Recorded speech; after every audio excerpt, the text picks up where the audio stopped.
नमस्कार। न्यूज़आर के खास कार्यक्रम जीडीपी में आपका स्वागत है। मैं हूं देवेंद्र कुशवाहा। फिक्की की तस्करी एवं जाली वस्तुओं से अर्थव्यवस्था को हो रहे नुकसान के खिलाफ समिति कैस्केड की एक रिपोर्ट में यह आशंका जताई गई है कि 5 क्षेत्रों में हो रहे अवैध व्यापार भारत की जीडीपी ग्रोथ में रोड़ा बन सकते हैं। कौन से हैं वे 5 क्षेत्र और कैसे इस रोड़े को दूर किया जा सकता है, आज जीडीपी में करेंगे इसी पर बात। तो आइए शुरू करते हैं जीडीपी।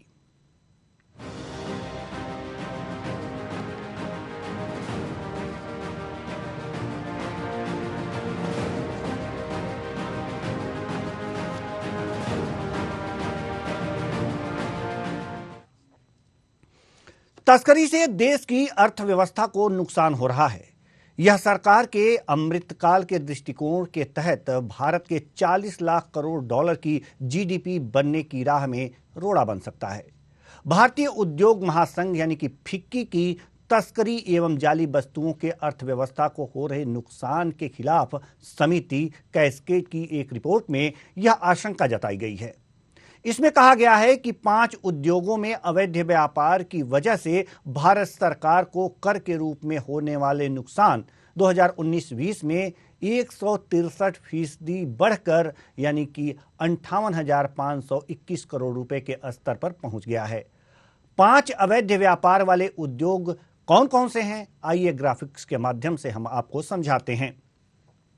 अल्कोहल, मोबाइल फोन, और आपको बताएं कि दैनिक उपयोग वाली घरेलू एवं निजी वस्तुएं, मोबाइल फोन भी है, दैनिक उपयोग वाली घरेलू एवं निजी वस्तुएं हैं। साथ ही साथ पैकेट बंद खाद्य पदार्थ भी है जिसकी तस्करी के कारण ये सारी चीजें दिक्कतें आती हैं। तंबाकू उत्पाद है, जिससे कि ये 5 जो क्षेत्र हैं इनमें अवैध व्यापार के चलते जीडीपी की ग्रोथ रुक सकती है, यानी कि तेजी से नहीं बढ़ सकती, रोड़ा है। कर चोरी से होने वाले नुकसान में सबसे ज्यादा 227% की वृद्धि अल्कोहल और तंबाकू वाले उत्पादों के अवैध व्यापार से हुई है। फिक्की कैस्केड के चेयरमैन अनिल राजपूत ने कहा कि तस्करी के खिलाफ अंतर्राष्ट्रीय स्तर पर मजबूत अभियान चलाने की जरूरत है। यह अभियान तस्करी पर लगाम लगाने के लिए उपभोक्ताओं और युवाओं के बीच जागरूकता पैदा करेगा, जो राष्ट्र निर्माण में बाधा बन गया है। उन्होंने कहा है कि तस्करी को 21वीं सदी का अपराध करार दिया गया है। आज इसी मुद्दे पर हम चर्चा करेंगे और चर्चा के लिए जो हमारे साथ मेहमान मौजूद हैं उनसे परिचित करा दें आपको। हमारे साथ रमेश शर्मा जी जो वरिष्ठ पत्रकार हैं जुड़ चुके हैं, बहुत बहुत स्वागत है आपका हमारे इस कार्यक्रम में। साथ ही साथ जो प्रसिद्ध अर्थशास्त्री विनोद सिंह जी भी हमारे साथ मौजूद हैं, आपका भी बहुत बहुत स्वागत है हमारे इस कार्यक्रम में। जैसे कि सरकार हमेशा कह रही है, सरकार बराबर ये कह रही है कि 40 लाख करोड़ की जीडीपी की तरफ हम आगे बढ़ रहे हैं, लेकिन इनमें सबसे बड़ी बाधा जो है वो तस्करी का है। तस्करी, वो भी जो 5 प्रमुख क्षेत्र हैं, अल्कोहल, मोबाइल, दैनिक उपयोग वाली घरेलू एवं निजी वस्तुएं, पैकेट बंद खाद्य उत्पाद और तंबाकू उत्पाद, इनमें जो तस्करी होती है इससे जो है जो जीडीपी की ग्रोथ है, जितना हम अनुमान लगा रहे हैं उस ओर हम नहीं बढ़ पा रहे हैं। प्रसिद्ध अर्थशास्त्री विनोद सिंह जी, आपसे हमारा ये सवाल है कि आखिर तस्करी और जीडीपी में क्या संबंध है, जीडीपी की ग्रोथ में और तस्करी में क्या संबंध है? सबसे पहले हम आपसे यही समझना चाहेंगे। धन्यवाद।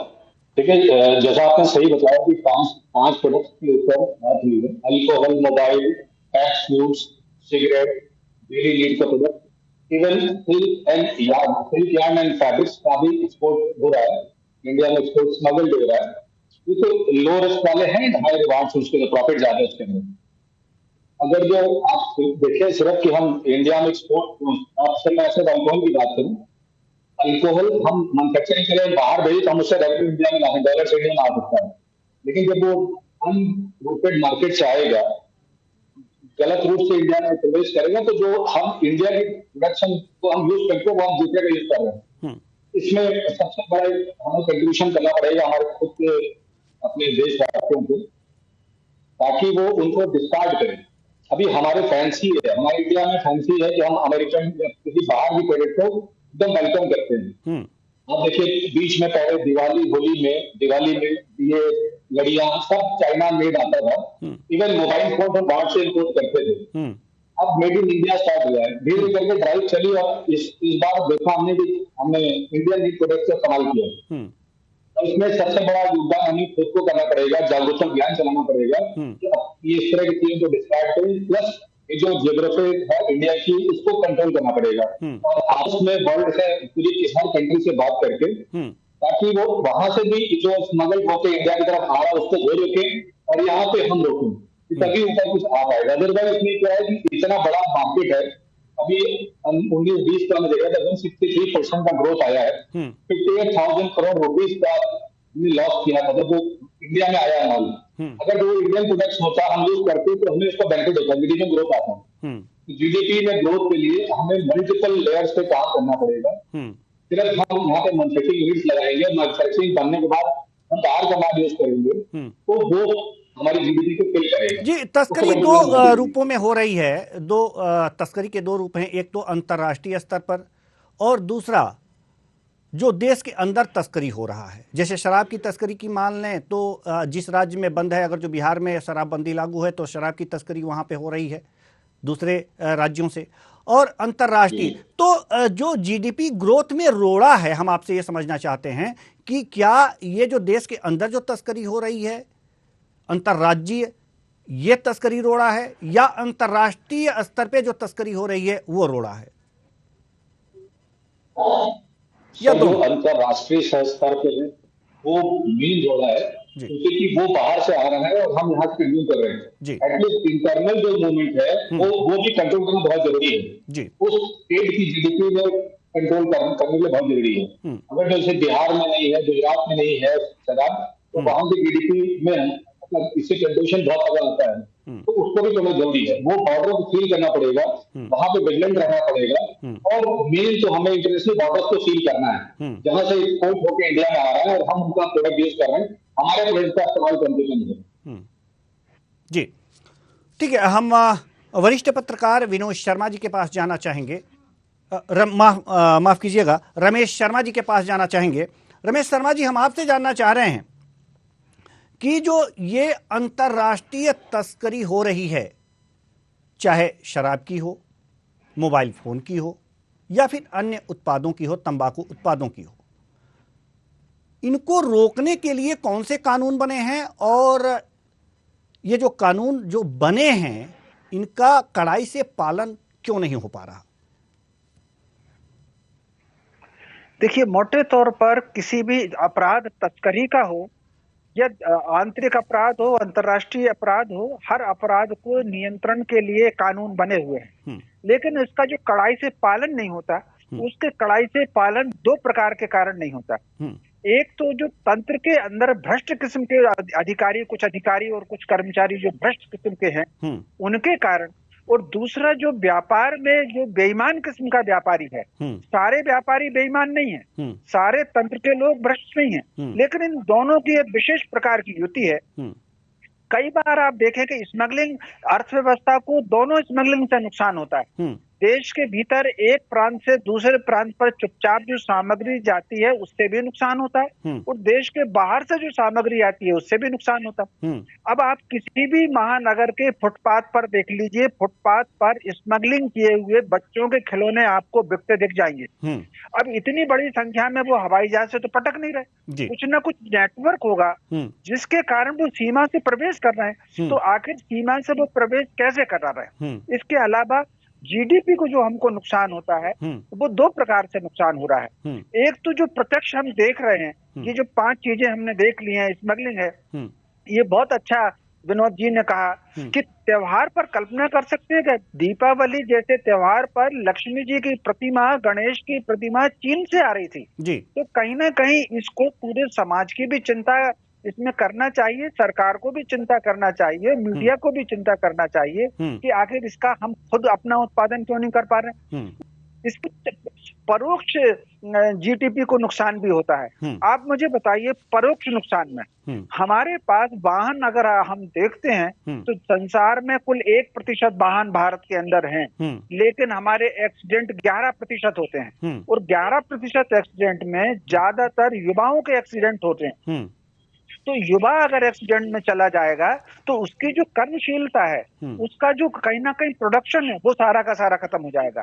तो कहीं दूसरा एक समाज का वातावरण हमको इस बात पे बताना पड़ेगा कि ये जो 5 चीजों में आपने कदाचार बताया है, स्मगलिंग का, विदेश से आने का, ड्रग्स का, अब ड्रग्स को आप देखिए, ड्रग्स के स्मगलिंग में 2 तरह का नुकसान, एक तो सीधा सीधा अर्थव्यवस्था पर डायरेक्ट अटैक हो रहा है उससे, और दूसरा वो ड्रग्स जो नौजवान ले रहा है वो अपने कर्तव्य से और कर्म से दूर होकर के निकम्मा घर में पड़ा हुआ है जी। और जो निकम्मे पड़े रहते हैं वो कम मेहनत में ज्यादा मुनाफा लेना चाहते हैं, तो वो बेईमानी और अपराध की तरफ जाते हैं। तो ये दोनों तरह का उससे नुकसान हो रहा है।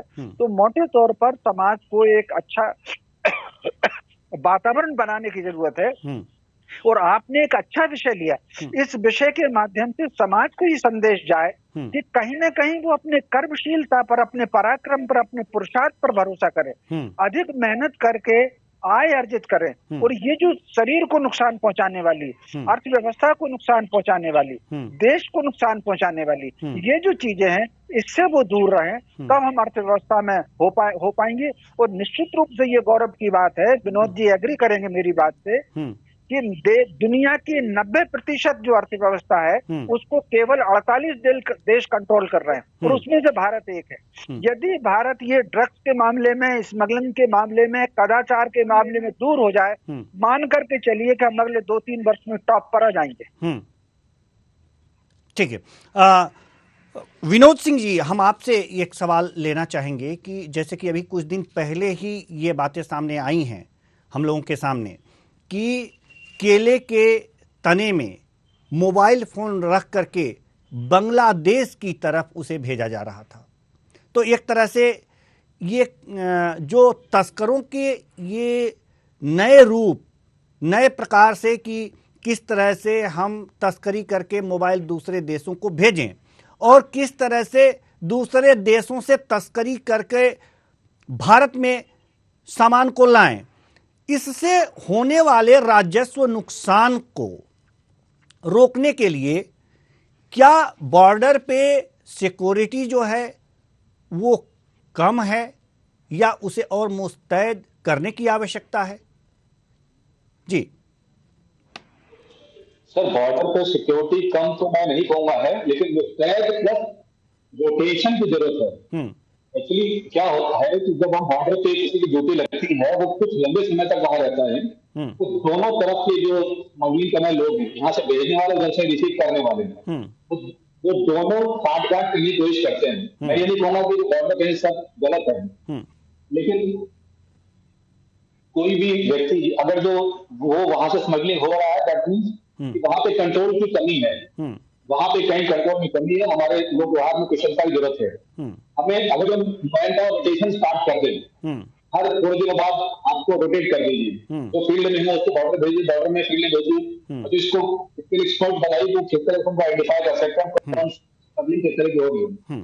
बिकॉज यहाँ से जा रहा है, लेकिन वो भी हमारे रेवेन्यू हमें मिला चला जा रहा है, वो एक्सपोर्ट होता है तो हमें एक्स्ट्रा रेवेन्यू मिलता, टैक्स बेनिफिट्स मिलता है, दोनों कंट्रीज को नुकसान है। इसमें दोनों देशों को मिलकर बात करनी पड़ेगी, उनकी बॉर्डर सिक्योरिटीज और हमारे देश की बॉर्डर सिक्योरिटीज को बैठ के बात करनी पड़ेगी कि हम कैसे इसको कंट्रोल कर सकते हैं। कानून सर ने बताया, ऐसे पत्रकार सर ने बताया कि कानून तो हमारे पूरे उसका पालन नहीं हो पाता है। अब हेलमेट लगा के चलना भी हमारे कानून में है, लेकिन जब हम चलते हैं और हेलमेट भी लगाए चलते हैं तो हमें दुर्घटना से बचने के लिए हेलमेट लगाए गए हैं, लेकिन हम हेलमेट ना लगा कर अपनी शान समझते हैं कि मैं बिना हेलमेट के चल रहा हूँ। दूसरा, जब हम पकड़े जाते हैं तो हम सोचते हैं कि दाएं करके कुछ पीछे के अंदर टेबल देके बच के निकल जाए, चालान से बच जाए। अगर वो चालान कटने लगता है तो आदमी हेलमेट लगाता है, अपनी सुरक्षा को ध्यान में न रखे वो चालान से बच के हेलमेट लगाने लग जाता है। सेम वैसे ही अगर जो भी पकड़ा जाए उसको क्राइम, अभी 21st सेंचुरी में स्मगलिंग एक क्राइम के रूप में देखा जा रहा है। और इसको जो पकड़ा जाए उसको फिर कड़ी से कड़ी सजा दी जाए ताकि नौकरीदार ये करना ना समझे। जी। इवन आपने बीच में देखा होगा, मैं एक बार वीडियो न्यूज चैनल पर देख रहा था कि गाय को भी स्मगल करके ले जाया जा रहा है बांग्लादेश पानी के थ्रू, बोट के तरह उनको बना के वो तैर के निकल जाते हैं, उसके साथ उनको जे करके बोट में डाल देते हैं। इसको कंट्रोल करने के लिए देखो दोनों तरह की सरकारों को मिलकर काम करना पड़ेगा। बिल्कुल, दोनों तरह की सरकारों को, दोनों देशों की सरकारों को मिल करके काम करना पड़ेगा। लेकिन एक बड़ा ही हास्यास्पद सवाल है मेरे पास, इसे आप कह सकते हैं, लेकिन दर्शकों की दृष्टि से यह समझना और समझाना बहुत जरूरी है। जैसे कि अर्थशास्त्र में एक नियम है कि अगर जो वस्तु ज्यादा क्रय होगी, लोगों के पास क्रय शक्ति होगी, वस्तुओं को खरीदेंगे तो इकोनॉमी में गति आएगी, और जब गति आएगी तो इकोनॉमी ग्रो करेगी। सवाल यहां पर यह है कि अगर जो देश के अंदर इस तरह की तस्करी होती है, तो जैसे शराब की बात ले लें, मोबाइल फोन की बात ले लें, अंदर यह तस्करी अगर जो हो रही है एक राज्य से दूसरे राज्य में, तो एक तरह से इकोनॉमी तो ग्रो कर रही है, लोग उसे खरीद रहे हैं, कहीं ना कहीं खरीदते ही हैं, उसे खरीद रहे हैं और विक्रय भी हो रहा है। तो एक अर्थशास्त्र के सिद्धांत के अनुसार तो इकोनॉमी ग्रो कर रही है, फिर जीडीपी ग्रोथ में रोड़ा ये कैसे है? जैसा कि अभी आपने बताया कि अंतर्राष्ट्रीय या अंतरराज्यीय स्तर पर अगर जो इस तरह से तस्करी होती है तो दोनों विकास में रोड़ा है। तो ये रोड़ा किस तरह से, ये समझना चाहेंगे। हालांकि हंसने योग्य यह प्रश्न है, लेकिन दर्शकों को समझने और समझाने के लिए बहुत जरूरी है। जी सर, टैक्सेशन के पॉइंट ऑफ व्यू से जो भी इस तरह के प्रोडक्ट मार्केट में स्मगल्ड होते हैं वो ग्रे मार्केट से आते हैं, वो गवर्नमेंट के खाते में कहाँ चल रहे हैं, वो तो डायरेक्ट ब्लैंक में निकलते हैं, फैक्ट्री से निकलते हैं और वापस किसी के पास चले आते हैं, तो वो बुक्स में तो आ ही नहीं पाते। आपने प्रोडक्शन तो कर लिया बट बुक्स में आया नहीं, और वो आपने डायरेक्टली किसी को सेल कर दिया, तो जो टैक्स का जो टैक्स बेनिफिट है गवर्नमेंट का वो नहीं हो रहा है। ये तो टैक्स का लॉस है इसके अंदर। जी ठीक है। रमेश शर्मा जी, हम आपके पास आना चाहेंगे और एक क्षेत्र की और बात कर लें। हालांकि जो फिक्की है इसने इनमें इंक्लूड तो नहीं किया है, लेकिन हम बात कर लेते हैं गोल्ड की। गोल्ड की जीडीपी ग्रोथ में कितनी महत्ता है, सबसे पहले तो हम ये जानना चाहेंगे। और साथ ही इसकी जो तस्करी है ये भी हो रही है, क्योंकि ये कभी बसों के सीट के नीचे मिल जाती है, कभी ट्रेन के सीट के नीचे मिल जाती है बैग में। तो इसका क्या योगदान है? हालांकि इसे फिक्की ने नहीं इंक्लूड किया है, ये 5 क्षेत्रों को ही इंक्लूड किया है। जी, तो गोल्ड के बारे में क्या राय है? देखिए, सबसे पहले तो वो जो आपने मुद्रा का पूछा था, कि ये जो आपने विनोद जी से पूछा था, मैं उसको थोड़ा सा उनकी बात को आगे बढ़ाना चाहता हूं। जी, अर्थव्यवस्था के 2 स्वरूप होते हैं, एक मुद्रा का विस्तार होता है और एक मुद्रा का परिचालन होता है। जी, तो मुद्रा का परिचालन उसको कहते हैं कि एक मोबाइल है, वो भले ही चोरी का है, एक व्यक्ति ने खरीदा 5 रुपए में, दूसरे ने खरीदा 7 रुपए में, तीसरे ने खरीदा 9 रुपए में, तो वो एक चोरी का मोबाइल रोटेशन में है, इसको हम कहते हैं मुद्रा का परिचालन। उसमें चूंकि मूवमेंट हो रहा है पैसे का, ये जो मूवमेंट होता है इससे किसी को कोई लाभ नहीं होता। लेकिन एक दूसरा होता है जो मुद्रा का विस्तार कहा जाता है, उसमें उत्पादन बढ़ना सम्मिलित होता है। एक मोबाइल सेट के बजाय 2 मोबाइल सेट बने, 3 मोबाइल सेट बने, 4 मोबाइल सेट बने। पहली परिस्थिति में एक ही मोबाइल सेट है जो 4 ग्राहकों के पास गया है, दूसरी परिस्थिति में 4 मोबाइल सेट बने हैं। तो मुद्रा जो मजबूत होती है वो मुद्रा के विस्तार से मजबूत होती है। परिचालन से ठीक है कि थोड़ा बहुत लाभ हो जाता है आदमी को, लेकिन उससे मजबूत नहीं होती। दूसरा, आपने सोने का कहा है, एक समय हुआ करता था कि किसी भी व्यापार के केंद्र में स्वर्ण रहा करता था। जैसा कि आज अंतरराष्ट्रीय व्यापार के केंद्र में डॉलर रहती है, ठीक उसी प्रकार एक समय सोना रहा करता था। और सोने के दाम पूरे अंतरराष्ट्रीय बाजार में लोकल मार्केट के हिसाब से थोड़े बहुत 10-20% ऊपर नीचे रहते थे, लेकिन उसकी मान्यता पूरी दुनिया में थी। इसलिए अर्थव्यवस्था का आधार स्वर्ण को माना जाता था। जिस देश में जितना ज्यादा स्वर्ण होता था उतना ज्यादा उसको मजबूत माना जाता था। कई बार जब दो देशों के बीच में लेन देन होता था तो उन दोनों दो देशों के बीच में अधिकांश लेन देन मुद्रा से नहीं होता था, वो स्वर्ण से होता था। जैसे भारत का भी अगर सोने की चिड़िया रहा है तो भारत में सोने का उत्पादन नहीं होता था, हमारे यहाँ सोने की खदानें नहीं थी और ना सोने की फैक्ट्रियां थी। हमारे यहाँ से जो सामान जाता था, खास तौर से शिल्प का सामान जाता था, मसाले का जाता था, औषधियों का जाता था, वनोपज का जाता था, और इसके बदले भर करके जो सोने से जहाज आते थे उससे हमारे यहाँ स्वर्ण बढ़ा है। तो कुल मिलाकर के ये एक समय रहा करता था सोने की महत्ता अर्थव्यवस्था में। आज सोने की महत्ता अर्थव्यवस्था में कम हो गई है। आज अर्थव्यवस्था में जो महत्ता हो गई है वो डॉलर की हो गई है, मुद्रा के परिचालन की और मुद्रा के विस्तार की डॉलर हो गई है। तो कुल मिलाकर के इसलिए जो फिक्की ने सोने को नहीं माना है तो वो अर्थव्यवस्था के आधार के कारण इसको नहीं माना है। जी ठीक है, हम विनोद सिंह जी के पास आना चाहेंगे। जैसा कि अभी रमेश शर्मा जी ने कहा कि जो अर्थव्यवस्था पहले का लेन देन होता था एक दूसरे देशों से, वो स्वर्ण के हिसाब से होता था, जैसे सोने की चिड़िया का उदाहरण दिया रमेश शर्मा जी ने। अब ये जो लेन देन है वो डॉलर में हो रहा है, तो सोने को छोड़कर डॉलर की ओर क्यों अग्रसर हुई दुनिया, हम ये समझना चाहते हैं। जी सर, ये एक तो सोना जो है अभी भी सर ने बोला बिल्कुल सही है, सोने की अभी भी इम्पोर्टेंस जरूर है, लेकिन जब हम इंटरनेशनल मार्केट में ट्रेड करते हैं तो हम करेंसी को आइडेंटिफाई करते हैं। डॉलर ने अपने आप को मजबूत किया और वो हर उसकी मान्यता हर कंट्री के पास है। आप किसी भी कंट्री, किसी भी देश से आप आपस में व्यापार करना चाहते हैं तो अभी तो आपने देखा भी यूक्रेन रशिया वॉर के समय पे रशिया से हम अक्टूबर में ट्रेड कर भी रहे हैं, अदरवाइज बिना डॉलर के हम ट्रेड ही नहीं कर सकते। और सोने का लेन देन करना भी मुश्किल है। आप यहाँ से सोना लेके जाएंगे तो देंगे, डॉलर को आप करेंसी ट्रांसफर कर सकते हैं। तो करेंसी ने, डॉलर ने अपना आपको मजबूत किया और जिस कंट्री पर जितनी डॉलर है वो कंट्री इतना मजबूत हो रहा है। तो हर सामान को खरीदने बेचने के लिए इंटरनेशनल मार्केट एक्सपोर्ट इंपोर्ट करने के लिए आपको करेंसी यूज करनी पड़ेगी। और अपने सारे वर्ल्ड में एक इंटरनेशनल के रूप में मान्यता दी, जिसकी वजह से डॉलर मजबूत हो गया। जी एक अंतिम सवाल हम रमेश शर्मा जी से लेना चाहेंगे और फिर हम उस तस्करी जैसे सब्जेक्ट पे आते हैं कि तस्करी रोकने के लिए अंतर्राष्ट्रीय कानून क्या हैं और कहां कमी है। देखिए, मोटे तौर पर तस्करी रोकने के लिए पर्याप्त कानून अंतर्राष्ट्रीय स्तर पर भी हैं और राष्ट्रीय स्तर पर भी कानून है। जी। तस्करी रोकने के लिए एकमात्र तस्करी ऐसा अपराध है यदि हम किसी अंतर्राष्ट्रीय अपराधी को, किसी मान लीजिए पाकिस्तान के किसी व्यक्ति को या अमेरिका के किसी व्यक्ति को तस्करी के आरोप में हम पकड़ सकते हैं तो उसको हम यहाँ सजा दे सकते हैं। ये अंतर्राष्ट्रीय कानून है।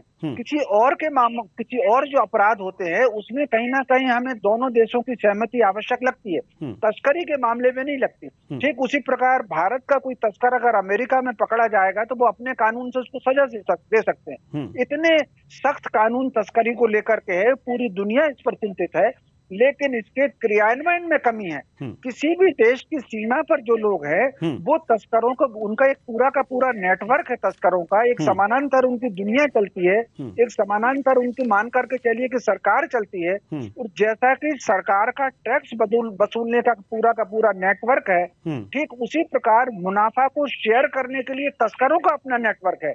उसके लिए तो बहुत तगड़े अभियान की बहुत आवश्यकता है और अंतर्राष्ट्रीय स्तर पर आवश्यकता है।